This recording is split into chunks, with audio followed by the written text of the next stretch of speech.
Hello, everyone, and welcome to Watching Twin Peaks for the First Time. Yes. I'm Wade, and I've seen Twin Peaks: The Return And I'm once, Mackenzie. 5 years ago. Mackenzie has not seen it, and so she is watching it for the first time, and I am recording her interpretations, her very insightful, wise interpretations about what this means. If David Lynch is watching, he's going to listen to Mackenzie and say, like, that's what I meant. That's what I meant. That's exactly. I didn't know that I meant that, but now I guess, thank yeah, you. that would make sense. But I don't think he'd say thank you. He'd be like, yep, that's what it means now. I think he'd just be like, yeah, that's also what it means. Nope, you got it wrong. But that's fine. Yeah.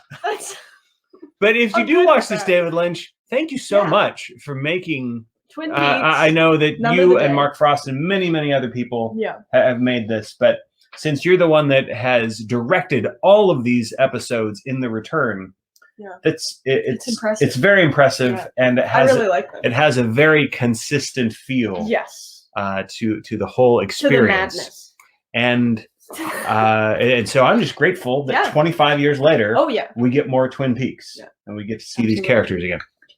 So let's get into it. We're talking about part 15 and part 16 today. And to be fair, 16 has a title. 16 is the first episode with a title. Oh, I don't know that here's the weird thing. I'm not sure if those are titles or not, but on Amazon Prime, we were watching it on Amazon Prime. It says like part 16. It said part 16, no knock, no doorbell. And all of the other ones don't have that. Oh, no, they do have like little phrases. Yeah. Because one of them had the phrase "Don't die." Don't die. And then Mike says those things. So I don't know if those are titles, subtitles, or something, or just like a quote from the movie. But I'll find out a little bit later. Sounds good. All right, so part 15 begins with Nadine, one of your favorite characters. I love Nadine. Walking down the road with her golden shovel, and what happens? Getting herself out of the mud, and she's shoveling it away. And so she takes the shovel, and she's like, I gotta go see Ed. And so she sees Ed, and she's like, I love you. However, you need to go be with Norma. Goodbye, for like the second time. She does that before, but she thinks she's 16. Yes, so back when she thinks she's still in high school, it's more of kind of silly, like we're just dating and we're gonna see other people. Right. Where this is, it's her. It's really her. It feels like she's grown. Yeah, and I love that for her. Because she's saying, I love you. I really thought she was going to hit him with a shovel. I'm not going to lie. You were worried for Ed. I was like very concerned. Ed was a little worried too. I don't think she's lost her strength. We just haven't seen it yet. Yeah, I'm pretty sure. She's still very strong. I'd like to see what she could do against the green gloved boy. Oh, if Nadine went up, I would like them to team up against the bad guys. That'd be nice, but I'd like a little fight. Ba-pow! I do think that she is now kind of officially a good guy, Nadine. Nadine's officially a good guy. Officially. Well, she says some meaningful things about like if you love someone, you want them to be happy. Yeah. And you want them to pursue what they love. I'm so happy, Ed. Yeah. Yeah. And Nate, when I was kind of right about the estranged marriage. Yeah, it feels like they've just been like he's just been having an affair. Yeah. Like forever, and she's like, "Yeah, that's happening, I guess." Yeah. But I'm not gonna let you divorce. He's still kind of going through the motions of, "I'm coming home to you every night. Yeah, I'm supporting you. I think they're living together. Yeah, I assume. Although she does spend late nights watching. Yeah, Dr. so I feel like they kind of just spend late nights apart because he's at the shop and she's at the shop. Yeah. So there's a lot of separation. We haven't seen them cohabitate in the same house. Yeah. On this in the Return. Yeah. And Ed is suspicious. I don't know. They might just live at their places of work. But Ed's suspicious. Yeah. And like, Norma, you're gonna change. Nadine, you're gonna say this, and tomorrow you're gonna regret it. Yeah. Which, to be fair, she did do that before. She could get another conk on the head. She could be bonked, and he would be like, "Yeah." And since we have 2 more episodes, so then we see Ed go in and he's gonna sweep her off. But she's like, "Oh, Walter's here." Hold on.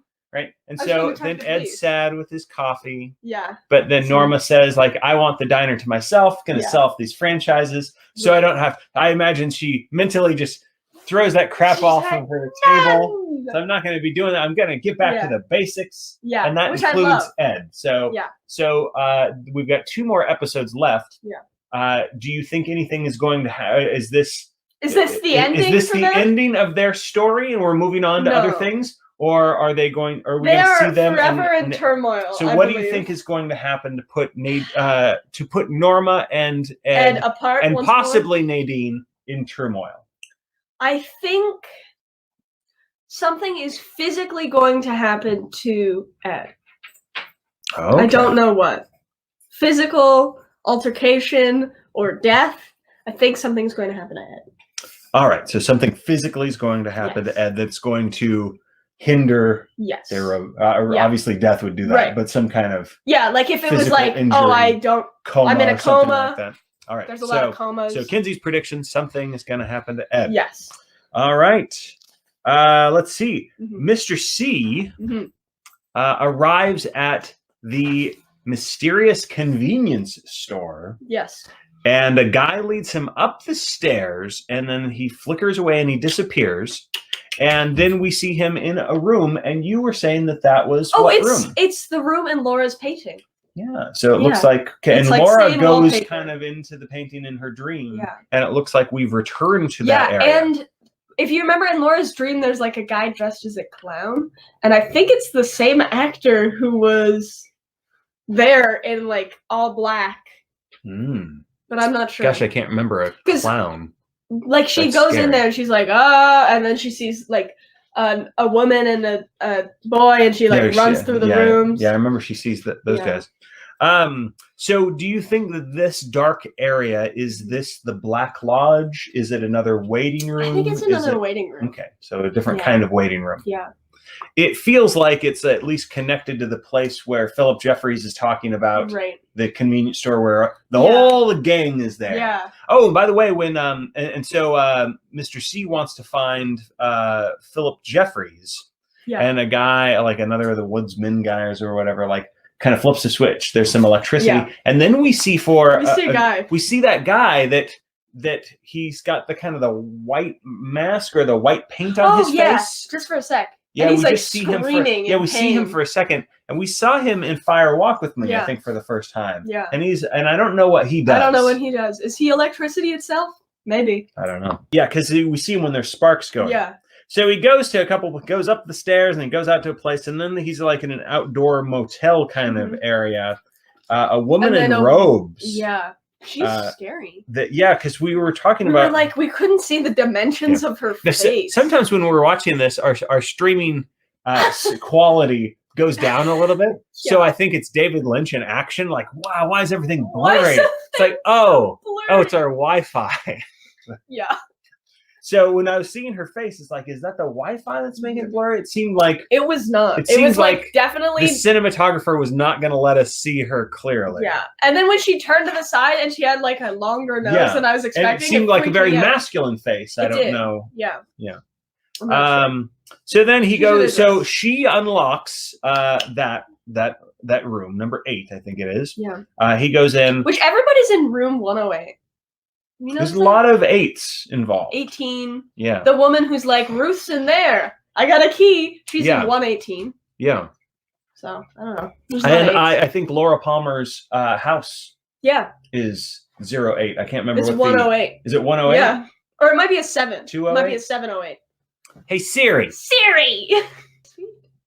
Is love enough? I'm not sure if I understand. Oh, she doesn't understand.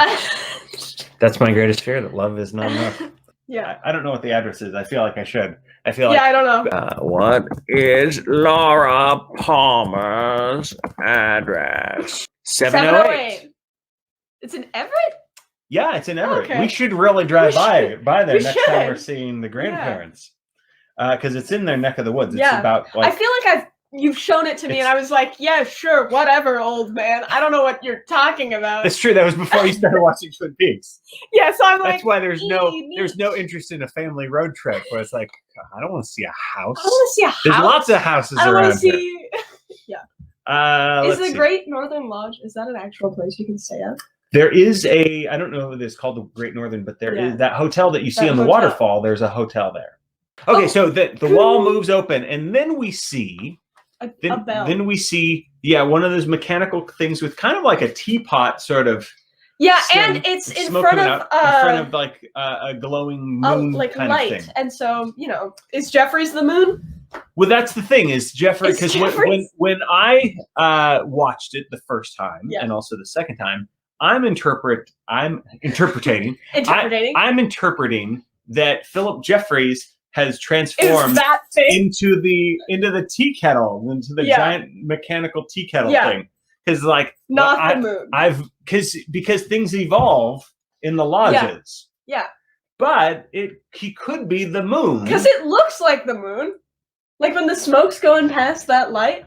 Yeah, he could. So he could be the moon. And so, do you remember? Does somebody talk about like the man in the moon?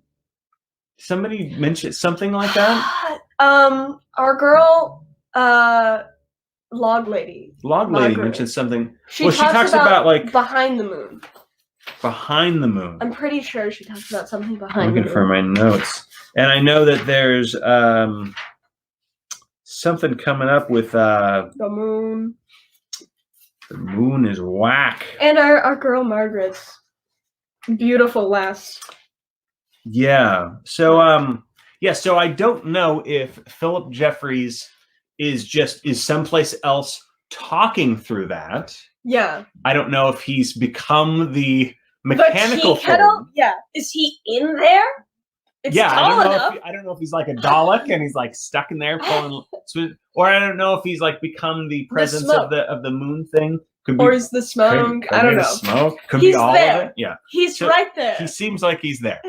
And what's interesting is that even though these are powerful beings, and I assume to some extent Philip Jeffries has become a powerful being as well. I assume, yeah. That they don't really know what's real. Or or at least they're because in this scene it seems like Mr. C more than any other time. Yeah. It seems like he's trying to sound like the real. He really does try to sound like the Dale Cooper. Yeah. So he's trying, and what's funny is because he didn't do that with Gordon Cole. No, he was like he didn't care. It's good to see you. But here it sounds like the tone, the timbre of his voice becomes more like Dale Cooper's voice when he's asking like, who's Judy? Right. So what do you think's going on in this scene? I don't know who Judy is. But I don't think that it's important. Okay, so you think Judy is a red herring? Judy doesn't. Like maybe Philip Jeffries says when we first I don't want to talk about Judy. Yeah, when we first meet in Fire Walk with Me, I don't want to talk about. Or Judy. I'm not going to talk about Judy. Something. Or we're not going to talk about Judy. Yeah, that's right. Yeah. He puts his hand up. Yes. And so you think Judy is just a non-issue? Non-issue. It's something to think about, but it's not going to be answered. I thought it's important, but it's not going to be. When it was originally in Fire Walk with Me, and I was trying to like analyze, all the details with that particular scene because it was so weird. Yeah. David Bowie shows up and then disappears. He's not in it. And it seemed like he was wearing red shoes, and so I was thinking of Judy Garland. Oh, from Wizard of Oz. People do wear a lot of red shoes. A lot of women wear. But I don't know exactly what that means. I feel like that's fair. That's a fair assessment. Yeah. We always have these parallels between the Wizard of Oz. There's a lot of parallels, I think. So it seems like trying to get coordinates, and he's trying to get accurate coordinates, right? He's gotten coordinates from like 3 different people, and 2 of them match and 1 of them doesn't. Yeah. So where is he trying to get to? So I think he's trying to get to the coordinates that are on our girl Ruth's arm. But I think 2 people are trying to kill him.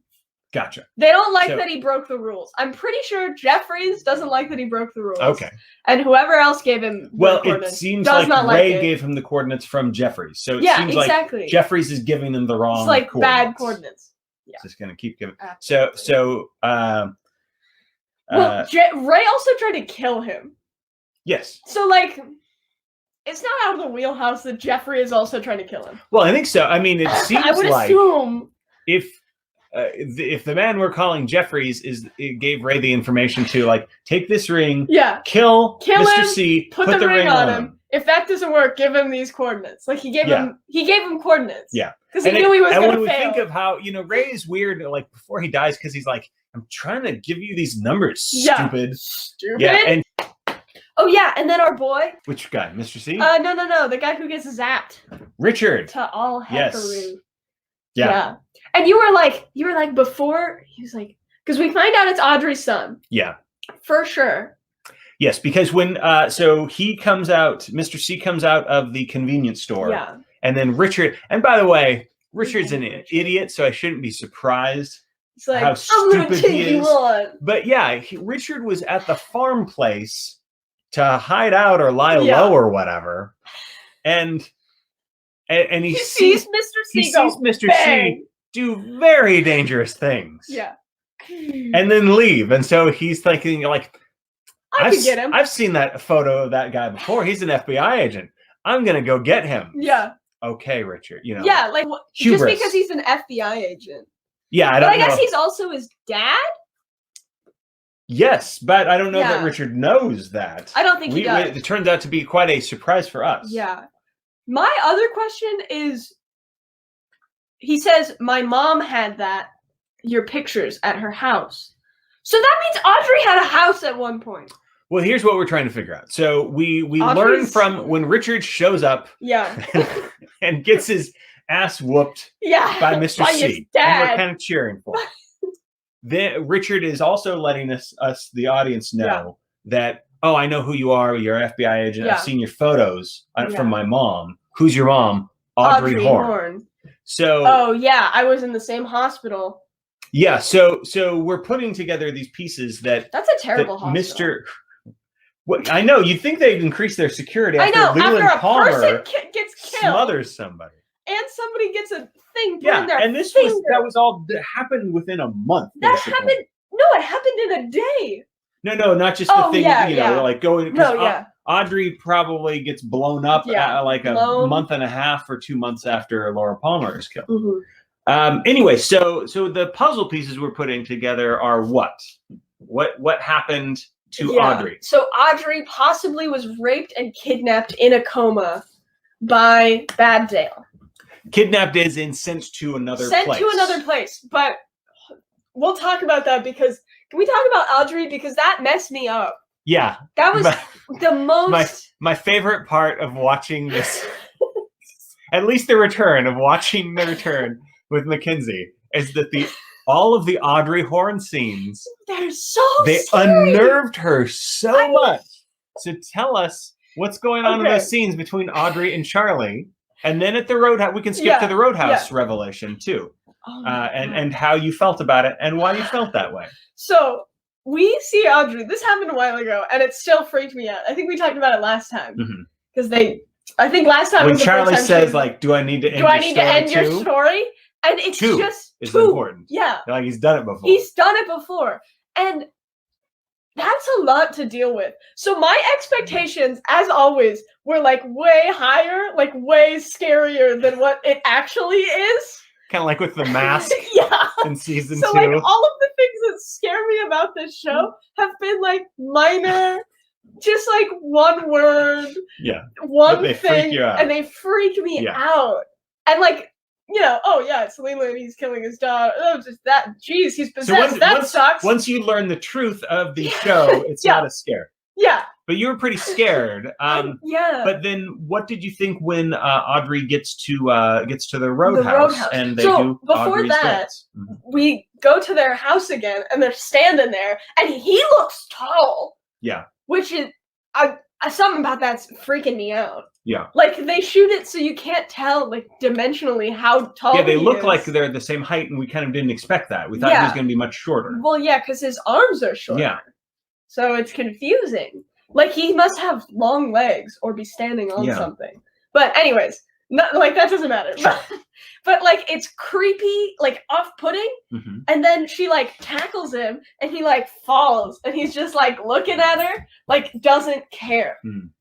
I can't remember what they say in that scene because I was freaked out. Yeah, she's just So it's interesting that she attacks him and he's defenseless because in the time we saw him saying, "Do I need to end your story?" It seemed he's he's definitely in control, and so it's unclear as to. Although it's only been, we were also like, it's only been like an hour for them. Yes, it feels like the show, the other characters are experiencing one day after the next, like 2 days, and then Audrey and Charlie have been in this conversation in their own little bubble. It freaked me out. Yeah.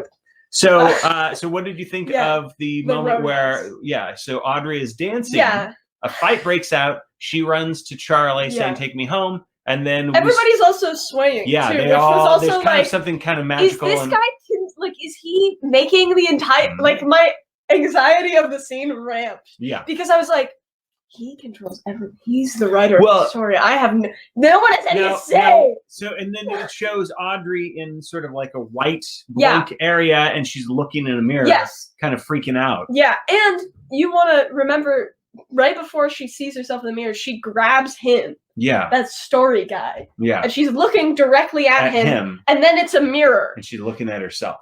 Yeah. So what does that mean? I feel like it means something less scary than I thought it was. Okay. It's still scary, but it's not world-ending. You think she's trapped in a coma? I think you think she's in another place, like in a lodge? lodge-like area. Because it's a very small room, and you wouldn't have a mirror at like a hospital. Do you guess that did Audrey ever wake up from the coma and have a relationship with her son and get on with her life? I don't think so. Or you think that I think she's stuck somewhere. The doppelganger took advantage of her, basically raped her while she was in the coma. Yeah, I don't think she knows she has a son. She gave birth to Richard. Yeah. And then not even knowing. Yeah. It totally makes sense that Richard is the demon seed of the doppelganger because they have a song about that too, right before she danced. Oh, that's right. Yeah, right before she danced. Yeah. They talk about the womb is pitch black, something like that in the song. The lyrics really add little clues. They're nice. Yeah. Yeah, so it was quite a revelation. Do you think and we have 2 more episodes to go. What are your predictions with Audrey Horne? I think Audrey, we're going to find out where Audrey is physically, but I don't know that we're going to find out where she is. The guy another deadbeat character. Yeah. Steven is in the woods with Gersten. Oh yeah, Gersten, sister Hayward. of Donna. Yeah.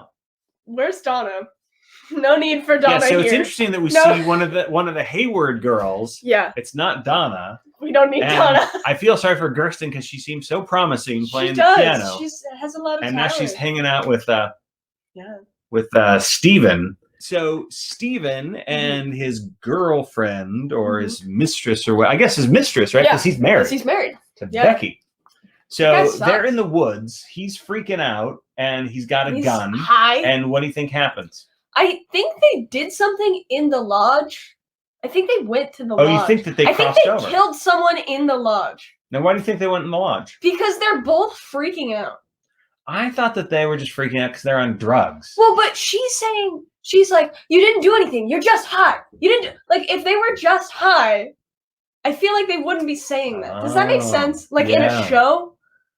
If you're in a show and somebody's like, don't freak out, you're just high. That person's not gonna be high. You didn't do anything, you're not high. They did do something. Okay, so they did something. And you think that something they did was not on this world. Was otherworldly, or they entered something. Yeah. They did something. They went into a vortex. Gotcha. And they did something. Okay. There is strange sounds when she's looking up. Yeah. But it's funny because there are characters that are, substance abusers. Yeah. It's like it's hard enough. It's hard enough to figure out what's going on in Twin Peaks. Then you have people like Jerry with a talking foot. Oh yeah. Well, he's going through something, but I think his is just grief, I think. Jerry seems like he might have cancer. What do you think? Why? He wears that hat. Yeah, but he's got a beard. I know, but you can still have a beard. The follicles, They're larger. You don't lose your... Wait, sometimes. If you lose your hair from like chemo treatments, I've seen people who have can keep beards a beard sometimes. Like they don't shave, and so they have like stubble. Does he have a whole beard? He has a full-on beard. Okay, maybe not then. I don't know. He just seems like he's going through something, not just drugs. Well, it is true that he's been lost in the woods for I don't know how long. I don't even know where he is. Running. Did he make it to Nevada? Well, I don't know. Richard gets disintegrated on that rock. Is that near Twin Peaks? Have they made it near Twin Peaks already? I guess. Because Jerry's been running for a while, but 4 days running is not going to get you to Nevada. Unless so your foot's not your own foot. Yes. And some of the times he was just standing still. Yes. And I would guess probably going in circles and things like that. Yeah. So again, maybe the woods teleported him somewhere. Yeah. To see something? That's possible. Anything's possible. Do you think that Richard, when Richard gets zapped... it's what he deserves. Oh yeah, it's definitely nice. It was so sweet justice. It was. I have to say, I was entertained watching it. But also the visual effects of it. Yeah. Right. That it kind of it's all over his body, and then it kind of works his way up. Yeah. So that and like his nothing. head's the last thing, and it's just gone. Which is the opposite of what happens in the opposite of what happens in the waiting room, because your head goes first and then you burn out. Oh yeah. Upwards. It's the opposite. Yeah. Interesting. And do you think he's going to show up in a waiting room? I think he's going to be in like a little black ball instead of a gold ball. Crispy piece of charcoal. Yeah. Yeah. So back to Stephen. Do you think does Stephen end up taking his own life? Do you think? Because we hear the gunshot, but we don't see it. I think he takes his own life. So you think he takes his own life?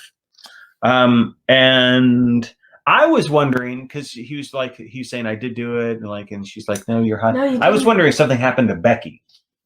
Oh, that's an interesting point. And I honestly can't remember if we see Becky in the next 2 episodes. No, we don't. So no. I mean, we haven't seen her in these episodes that we're talking about. But as far as my very sketchy recollections, I don't know if we see Becky in the next 2 episodes. Well, there's somebody going to check on her house. Yes. The guy with the dog. Yeah, they were talking about like that in the trailer court. Yeah. All right. Well, there's a lot of it's getting crowded at the Twin Peaks Sheriff Station in the jail cell. So we have the strange woman with the sort of the covered up eyes. And is that? Did we talk about our girl? Well, who's not a person anymore. We can skip to Diane. Yeah. So Diane is at the bar. Yeah. By herself, kind of bitter, and then she kind of remembers something. And she says Coop, but I don't know if she's talking about Mr. C or Dale Cooper. Yeah. And then she does that long string of numbers. Yeah. She has the text message that says all with a smiley face. But it's the worst kind of smiley face. I said, that's the worst smiley face. It means you're old or you hate someone. And the one with the nose? Why? Because it has a nose? And I was like, yeah. Have you seen that? It's the grossest thing. It's hilarious. Now, if he had just sent the message with all, a smiley face? No, if he just sent the message all with no emoticons, that's what they were called before we called them emojis. Emoticons. So if he's just sent the message all, would Diane in parentheses? Would Diane look at that and go like, no, that's not the message? Like, is the message just all, or does the message this ugly smiley face? And the word all. I think it's a threat. Remember how there's like the jail? That means jail. I think it's more of like all, please. Well, here's what I want to know: does Mr. C actually have a sense of humor? Yes, he kind of does. He does, right? Because with the arm wrestling, that's kind of funny, right? Yeah, that's kind of funny. Yeah, saying what is this kindergarten is kind of funny. Saying goodbye, son, is kind of funny, and when he sending him up there is pretty funny. Yeah, so I haven't really thought of him as having, because he just seems like he just has whatever is on his purpose, and he's just doing those things. Yeah, and he's not suffering fools, which is basically what he thinks of humanity.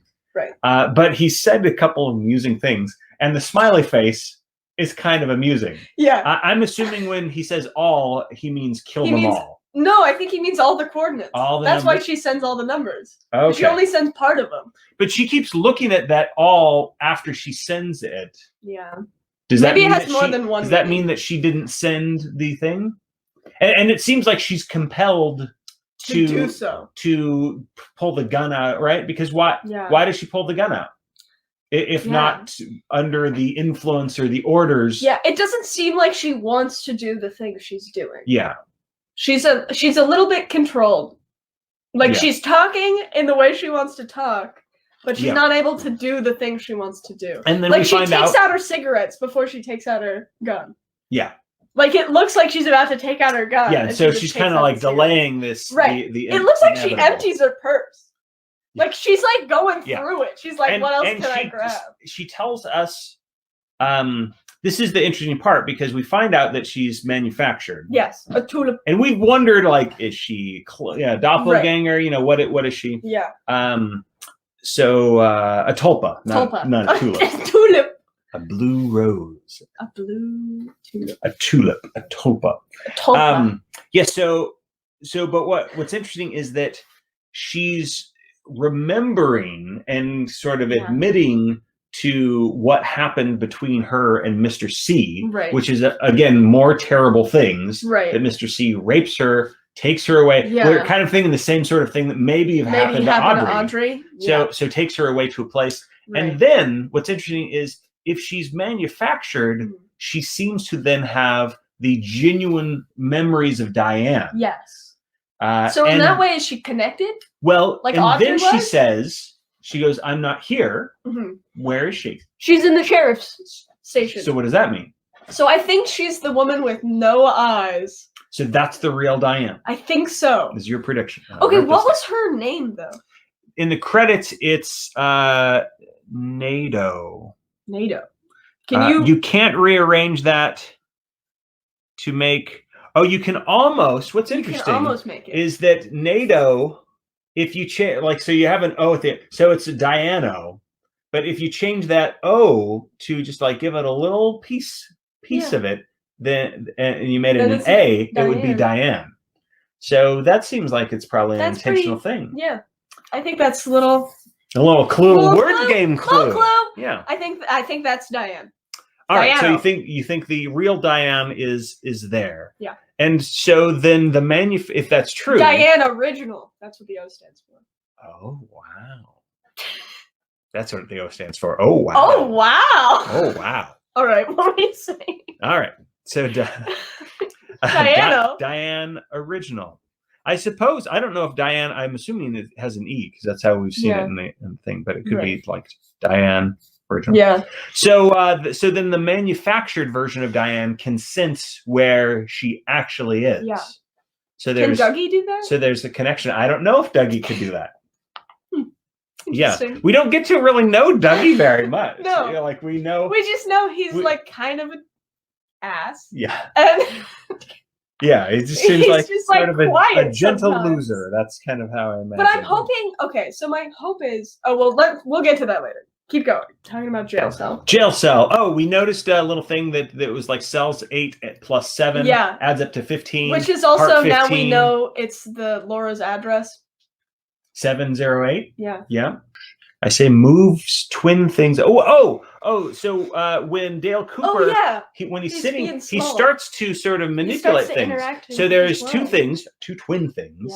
Yeah. And they look like the tea kettle thing that Jeffries something is, like that. and the we don't see what's on the front of them. I was wondering if they were going to be little owls or something. Yeah. So he moves those, he separates those, and then he starts to kind of press buttons and things like that, and that. So he's manipulating his surroundings a little more. That turns on the TV, and he hears Gordon Cole's name from the film Sunset Boulevard, which is David Lynch's favorite film? I think it's David Lynch's favorite film. On record? Or at least one of his favorite films. Yeah. That's cool. And he goes, and there's also this lamp at the little snack table that looks like a mushroom cloud. So cool. There's a lot of neat setting things if you look at the set design stuff.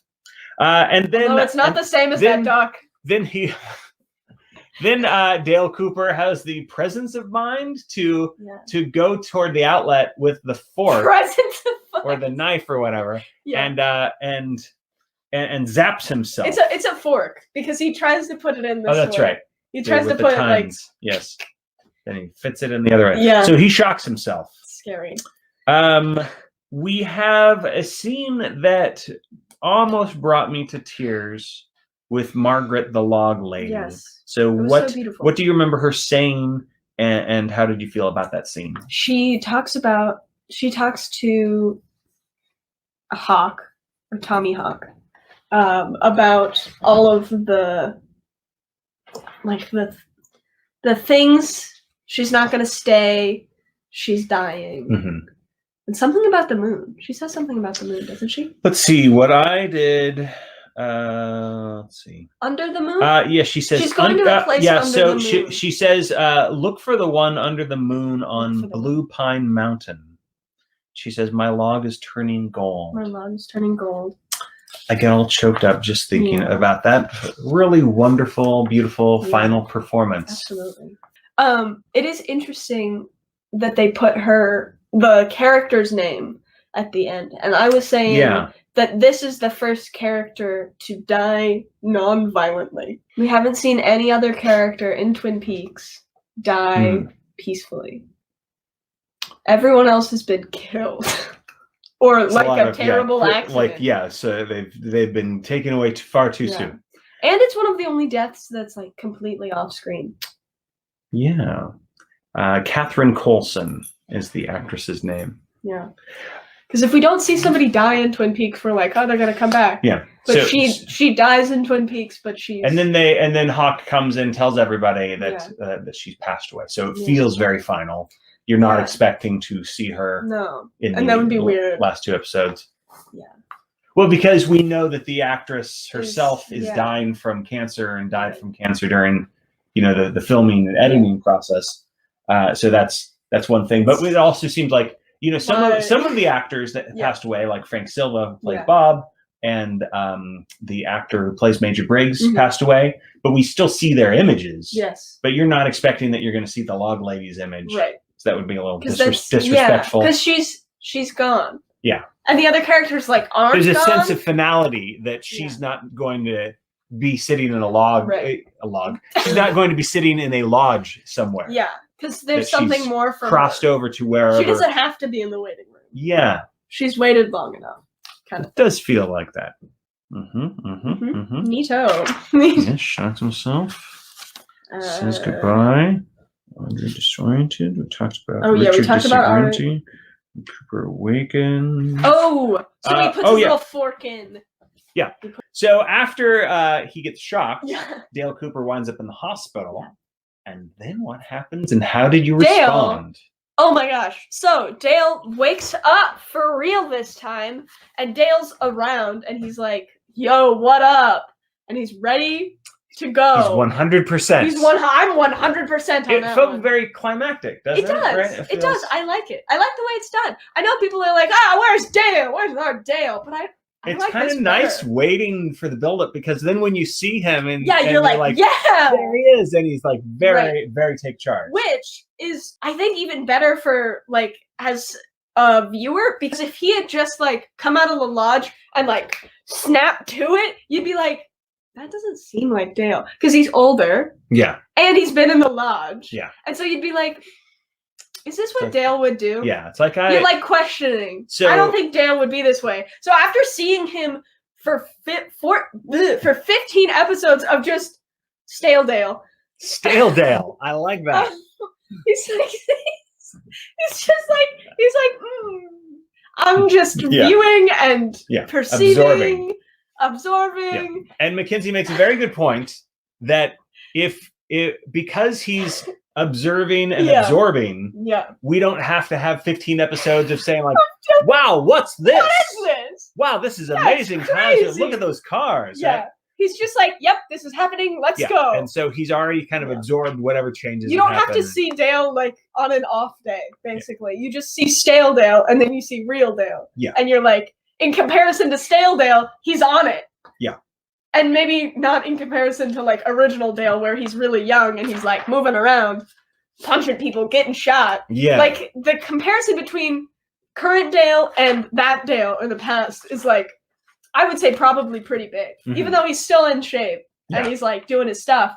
But I think just the fact that he's older probably works against the actor. So by giving him this like Staledale buffer, it works. I think so too. Yeah. I found it to be very satisfying. Yeah. And I like that he is sort of wrapping things up. He is told Mike, the one-armed man, he's like gives a piece of his hair, says, "Do you have the seed? Make another one." Yeah. And what do you think's going to happen? So I think he's going to make a Dougie. And I'm kind of hoping that it looks more like Dale Cooper, if that makes sense. And hopefully he doesn't sleep around with prostitutes. I kind of hope he's just quiet. Yeah. And he just kind of walks around. And he's just like, I'm a good dad, but I'm really like quiet and small. Yeah. And here I am back at my house. Yeah. Like I just like Dale like slowed down, same person, just like really slow. And Mike seems to basically like, I understand. I got it. I got it. I'm gonna make that for you. Let's see. Which is funny because he acts like he doesn't know that there's like, like when we see Dougie for the first time in the lodge, he's like, somebody manufactured you. Like when he says that, I was like, he's never seen this before. This is new. And then when he's like, I understand, it's like, oh, he knew the whole time. Why'd he act so surprised?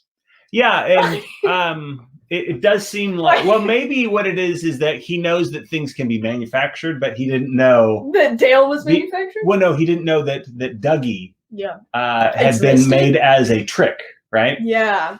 Because when he says, when he says somebody tricked you, that I think it's Dougie being manufactured. Right. It's like, oh, that's the trick. I know what happened. Yeah. Oh, and we find out that, I don't know if we talked about this last time. I think it happened in episode 14 or 13, where we find out that Dougie's wife, Jenny E., is Diane's sister.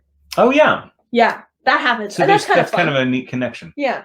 So, like, if Dale ends up with Diane and Jenny E. ends up with Dougie 2.0. Strange family reunions are going to happen. I would love to see Dale react with Dougie, like with like the new Dougie where he's like kind of slow in my mind. So he gathers his sort of new family around in the casino. I love that. I don't know why he's like, follow me, and they go to. I was like, what? They're gonna go to like a nice little flower area or garden area.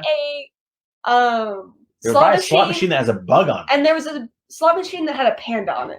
Okay. With red curtains behind the panda. Oh. So I was like, that's kind of cool. Because at first I didn't see the panda. I just saw the red curtains. Gotcha. And then the panda like shows up. So he might be drawn to those, the red curtain kind of thing. Yeah. And for all I know, it might be the slot where he won like the first jackpot or something like that. I don't know. So anyway, so he gathers them around and he's basically saying goodbye, but you're going to see me again. Right. I'll be at that red door and I'll be back. Yeah. Forever. Yeah. So manufactured man's just basically he's like, red door. A version of myself is going to come back to you. Yeah. So he's saying goodbye to them. I thought it was a very sweet moment. Yeah. And then he goes off to the airport to fly out to Spokane. He's ready. And he's taken the gangster brothers. The brothers, I love them. I love how much they're like, we don't get along well with the police. And the reason they don't is because they think they're gangsters. And the police also think they're gangsters, but they're not gangsters. And Cooper's like, no, I know you're good. Yeah. It's like, I've seen firsthand. I've seen you got a gold heart. Hearts of gold. Hearts of gold. And I love it. And Candy goes, they do. They really do. After she gives him the Bloody Mary, which is funny because, Sarah Palmer's been drinking a lot of Bloody Marys. Sarah Palmer has been drinking that. And then that takes us into Audrey's dance. Yeah, so that's Audrey's little dancey dance. That's what goes on. Which so let's get your prediction. So now that Dale Cooper is back, awake, which I called, and we got 2 more episodes, so he finally woke up. Yeah. And you thought that it was going to take him a long time. I thought it was going to take him a long time, and there was only going to be 3 episodes with real Dale. So what are your predictions for the last 2 episodes? Okay. I think at the end of this season, Bad Cooper will be gone, if not dead. Gone to, like, a different plane. If he's not dead. Away or / dead. Yeah. Okay. Then, Any predictions on how that's going to happen? I think Dale has to face him. I think Dale Cooper has to face Dale face him? Dad. Bad dad. Bad dad. Baghdad. Tibet. So Dale Cooper will face him. Do you imagine it's going to be like a shootout? No. What do you think it's going to be? I think he has to like physically be in front of him. I don't know what there's no guns. Gotcha. So you think it might be something like just like a hug. I don't know. Touching. Yeah. Like they say like he has to die. Maybe a chase. I feel like okay, here's the weird thing. I think we're gonna see Bad Dale run from Cooper. Okay. Because I think from Agent Cooper. Because it's like we gotta end the way we started. Does that make sense? Yeah. Like I was afraid of the bad things about myself that could be. Yeah. And now those things are afraid of me because I'm their worst nightmare kind of thing. Gotcha. Okay, so there'll be some kind of standoff. Yeah. I know morally, I don't know. Running away. Yeah. So it might not be physical, but morally it might be like that. All right, that's interesting. Any other predictions that you have? Yes, I think the green boy glove man, he's going to come into play more, but I don't think as much as he thinks he is. Does that make sense? Like, he's like, I'm going to save the world. Okay, they told me to save the world. So he feels like I have like a very, very important role to play. Yeah. And he will find that his role is not as much as he thinks. Yeah, it's like minor. It's going to be like something like holding a door, holding something from falling. Okay. So, yeah. So important, but minor, at least in his estimation. Yes. Do you think he will feel disappointed then or confused? Or he will feel confused, I think.